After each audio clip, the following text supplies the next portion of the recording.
Hello नमस्कार दोस्तों, कैसे हो? उम्मीद है कि आप सब अच्छे होंगे। चलिए दोस्तों, आज के वीडियो में हम बात करने वाले हैं सभी प्रतियोगी परीक्षाओं में पूछे जाने वाले इतिहास से संबंधित महत्वपूर्ण प्रश्नों के बारे में डिस्कस करने वाले हैं।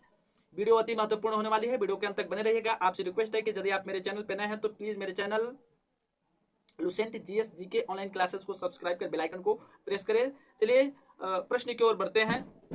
सबसे पहले हम जानेंगे कि भारत को किन किन नामों से जाना जाता है। तो भारत को आर्यावर्त, हिंदुस्तान, इंडिया के नाम से जाना जाता है। हमारे देश का नाम भारत भरत नामक व्यक्ति के नाम पे पड़ा हुआ था और यूनानियों के द्वारा हमारे देश भारत को पहले इंडे कहा जाता था और इंडे के नाम पे ही आगे चलकर इसको इंडिया कहा जाने लगा। और भारत की जनसंख्या में मुख्य रूप से 5 प्रकार की नस्लों का योगदान है।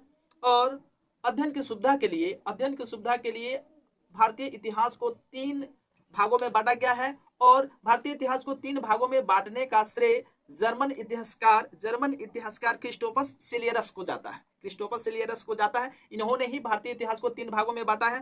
पहला भाग क्या है?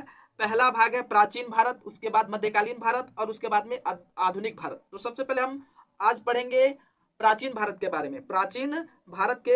में, तो भारतीय इतिहास से संबंधित विशेष जानकारी हमें 4 स्रोतों से प्राप्त होती है। पहला स्रोत क्या है? पहला स्रोत है धर्म ग्रंथ, दूसरा स्रोत है ऐतिहासिक ग्रंथ, तीसरा विदेशियों के विवरण, यानी विदेशी यात्री जो भारत में आए और भारत में यात्रा करने के क्रम में जो विवरण इन्होंने लिखा, उसे भारतीय इतिहास के बारे में जानकारी मिलती है। और चौथा स्रोत क्या है? पुरातत्व संबंधी खोज, पुरातत्व संबंधी जो साक्ष्य है उनके माध्यम से भी भारतीय इतिहास के बारे में जानकारी मिलती है। तो सबसे पहले धर्म ग्रंथ। हमारे देश भारत का सबसे सर्वप्रमुख धर्म ग्रंथ क्या है? वेद है। और वेदों के जो संकलन करता है वह है कृष्ण द्वैपायन वेदव्यास है। और हमारा वेद जो है, भारतीय इतिहासकार में वेद का जो जिक्र है वह वेद है वसुधैव कुटुम्बकम का उपदेश देता है। जो वेद है वह वासुदेव कुटुम्बकम का उपदेश देता है। और वेदों को कितने भागों में बांटा गया है? तो वेदों को 4 भागों में बांटा गया। पहला वेद क्या है? ऋग्वेद है, उसके बाद में है यजुर्वेद, सामवेद और क्या है?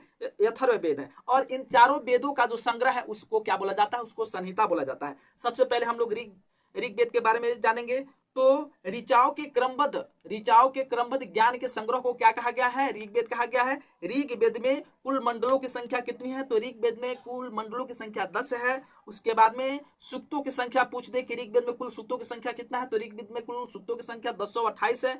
और यदि ऋचाओं की संख्या पूछे तो ऋग्वेद में कुल ऋचाओं की संख्या 10,462 है। और ऋग्वेद के ऋचाओं को पढ़ने वाले जो ऋषि होते हैं उन ऋषियों को होत्री कहा जाता है। क्या कहा जाता है? होत्री।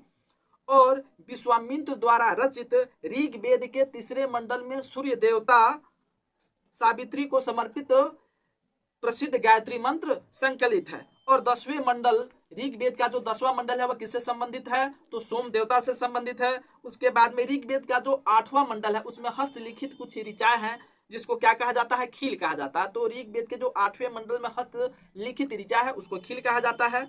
और ऋग्वेद में ही चातुस्य वर्ण अर्थात क्या हुआ कि ऋग्वेद के 10वें मंडल में ही पुरुष सूक्त में 4 जाति का उल्लेख है, जिसमें ब्राह्मण हुआ, क्षत्रिय हुआ, वैश्य हुआ, शूद्र हुआ, इन 4 वर्णों का उल्लेख हुआ है। और ऋग्वेद के कई परिच्छेदों में गाय को किस नाम से जाना गया है, किस नाम से परिभाषित किया गया है? तो गाय को ऋग्वेद में अघन्य क्या कहा गया है? अघन्य कहा गया है। इसके बाद में ऋग्वेद में ही वामन अवतार के 3 पगों का जिक्र है, अर्थात विष्णु भगवान जो वामन अवतार लिए थे, जिन्होंने 3 पग दान के रूप में राजा बाली से जो मांगे थे, इसका जिक्र ऋग्वेद में ही है। ऋग्वेद में इंद्र के लिए कितनी ऋचा है? तो ऋग्वेद में इंद्र के लिए 250 एवं अग्नि के लिए 200 ऋचा है। ऋग्वेद में इंद्र देवता के लिए कुल ऋचा 250 है और अग्नि के लिए कुल ऋचाओं की संख्या कितना है? 200 है। इसके बाद दूसरा वेद क्या है? ऋग्वेद के बाद में आता है यजुर्वेद के जो पाठ करता होता है उसको अथर्वण कहा जाता है। यजुर्वेद के जो पाठकर्ता ऋषि होते हैं उसको अथर्वण कहा जाता है। और ऋग्वेद में कैसी ऋचा को संकलित किया गया है? तो ऋग्वेद में यज्ञ नियमों और विधि विधानों से संबंधित ऋचाओं को संकलित किया गया है। और ऋग्वेद नहीं दोस्तों, यजुर्वेद में बलिदान की विधि का भी जिक्र किया गया है। ऋग वेद के बाद जो यजुर्वेद आया वह गद और पद दोनों में संकलित है। यजुर्वेद गद और पद दोनों में संकलित है। इसके बाद आती है सामवेद। सामवेद को भारतीय संगीत के जनक के रूप में जाना जाता है और सामवेद में 1810 सूक्त संकलित है जो किससे लिए गए हैं? सामवेद में जो सूक्त है 1810 वह भी ऋग्वेद से ही लिया गया है। इसके बाद हम लोग जानेंगे अथर्ववेद के बारे में। तो अथर्ववेद विचारों एवं अंधविश्वासों को उसमें संकलित किया गया है। उसके बाद में ऋग्वेद में ही सभा एवं समिति, प्रजापति की 2 पुत्रियां थी, इसका भी जिक्र अथर्ववेद में किया गया। किसमें किया गया? अथर्ववेद में ही सभा एवं समिति, प्रजापति की 2 पुत्रियों थी, इनका जिक्र अथर्ववेद में किया गया है।